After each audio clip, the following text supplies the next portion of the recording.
A Pemex 640,000 millones de dólares los siguientes años. Para analizar el tema nos acompaña Gonzalo Monroy, director de la consultoría especializada GMS. ¿Qué tal? Bienvenido, Gonzalo. Susana, muchas gracias. Pues bueno, se necesitan 640,000 millones de dólares, como lo dijo Caldwell, en los próximos 14, 15 años y por supuesto que esta inversión se estima que sea privada, ¿cierto? En realidad estamos hablando tanto de la inversión de Pemex, pero también de inversiones privadas. Okay. Esto es básicamente las rondas de licitación que se han venido haciendo, exitosas la gran mayoría. También inversiones privadas vía los farm outs, que son asociaciones directas con Pemex, y algunas otras cosas que pueden ser los contratos, ya tenía firmados Pemex, que están migrando a nuevos modelos contractuales. ¿Qué tan viable es alcanzar esta cifra? Porque bueno, sabemos que hasta el momento de las rondas se llevan comprometidas inversiones por 200,000 millones de dólares, ¿no? Aquí estaríamos viendo muchas cosas, y hay cosas que hay que recordar, esta es una parte de riesgo. Las cifras, por ejemplo, que se ha manejado el gobierno, la industria privada, están asumiendo de que existe que todos fueran exitosos. Eso no necesariamente puede ser el caso. Un elemento crucial para entender cómo puede ser la parte de las inversiones es cómo va a lucir el precio del petróleo. México tiene una ventaja que muchas veces la damos ya por dada, de que México tiene uno de los costos competitivos más bajos del mundo. México tiene recursos en aguas someras, tienen aguas profundas, tienen recursos no convencionales recientemente lanzada la licitación, y en tierra. México tiene un potencial extenso. Quizá no tiene la materialidad de otros lugares como Rusia o como Brasil, pero tiene esa cartera para atraer a diferentes jugadores. Pueden ser chiquitos, empresas medianas e independientes, y las más grandes, que ya todas tienen operaciones en México. Entonces, con esta tendencia, ¿tú sí ves viable que se alcance esa cifra? Digo, son 14 años, más o menos, ¿no? Ahí estaríamos hablando justamente, yo creo, de dos cosas. Sería el compromiso, en este caso, no solo del sector, sino sobre todo del gobierno y del pueblo mexicano, a seguir haciendo lo que venimos haciendo y hemos hecho muy bien recientemente desde la reforma energética. Rondas de licitación predecibles, competitivas, que sigan manteniendo el ritmo, básicamente.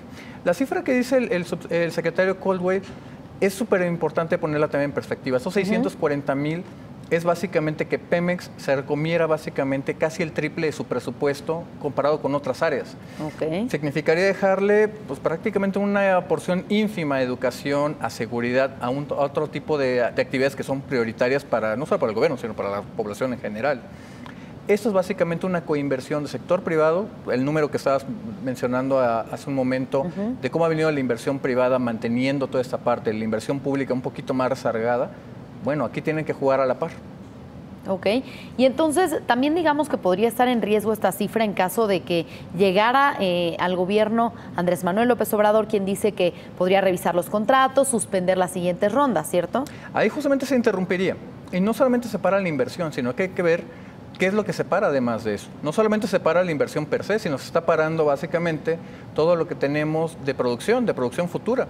México al día de hoy ya está cerca de los 2 millones, está incluso algunos meses ha estado por debajo de los 2 millones de barriles. Eso básicamente nos estaría sacando del mercado. Si hoy estamos hablando de que estamos importando gasolinas y petrolíferos y petroquímicos, pues bueno, entonces a lo mejor regresaríamos a 1971 donde importamos petróleo.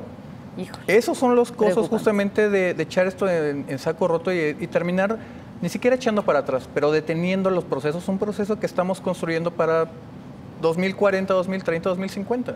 ¿Cómo es que hemos llegado a esos niveles de declive petrolero? En la industria petrolera, y hay que ponerlo eso, creo que es muy importante decirlo, son periodos de maduración muy largos. Las decisiones que estamos tomando al día de hoy son decisiones que debimos haber tomado hace 10, 14, 15 años probablemente. Muy específicamente, la caída de la producción, que hoy está en boga y que todo el mundo está teniendo opiniones al respecto. Te está hablando básicamente de condiciones sobre las cuales México estuvo viviendo en finales de los 90, principios de los 2000. Pemex había dejado de invertir históricamente, básicamente toda la década de los 80s y 90s, producto de la crisis del 81 y del 94, y empieza a retomar las partes. No hay básicamente ningún descubrimiento significativo que retomar y que sustituyera lo que fue nuestro gigante Cantarell. Básicamente México quedó atado al destino que tuvo ese supergigante, el quinto más grande en la historia del mundo, y hoy nos deja básicamente a la deriva. Hoy, por ejemplo, estamos sostenidos por Kuma-Lopsap, un complejo de 4 campos al noroeste de Cantarell. Cuando Kuma-Lopsap empieza a declinar, como lo va a hacer eventualmente, ¿cuál va a ser la curva que tiene detrás Pemex? ¿Cuáles son los siguientes proyectos que van a sostener la producción?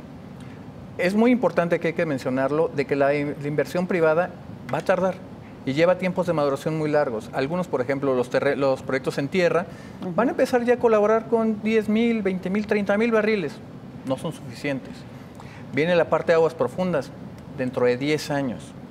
En los siguientes, probablemente el siguiente sexenio, los siguientes 6 años, la situación de Pemex va a ser crítica para mantener esos niveles de inversión y obviamente con el impacto que tiene en finanzas públicas.